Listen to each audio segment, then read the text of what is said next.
بسم اللہ الرحمن الرحیم۔ السلام علیکم۔ sirat.e.mustaqeem سعودی نیوز چینل میں آپ سب کو خوش آمدید کہا جاتا ہے۔ آج 23 نومبر 2021 ہے۔ سعودی وزارت صحت کی جانب سے وبائی مرض کرونا سے متعلقہ جو رپورٹ جاری کی گئی، اس میں بتایا گیا ہے کہ سعودی عرب میں پچھلے 24 گھنٹوں کے دوران 38 افراد کرونا کا شکار ہو چکے ہیں۔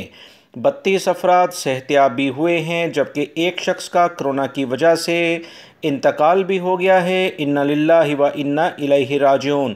50 افراد کی حالت کافی زیادہ خراب ہے، ان کے لیے خصوصی طور پر دعا کی جائے۔ سعودی وزارت صحت نے تمام لوگوں کو خبردار کیا ہے کہ دنیا میں مختلف ممالک خصوصی طور پر چائنا اور یورپی ممالک، رشیا وغیرہ، امریکہ میں حالات کرونا کے کچھ تسلی بخش نہیں۔ تمام لوگ احتیاط برتیں۔ ویڈیو لائک کر کے شیئر بھی کیجیے گا۔ السلام علیکم۔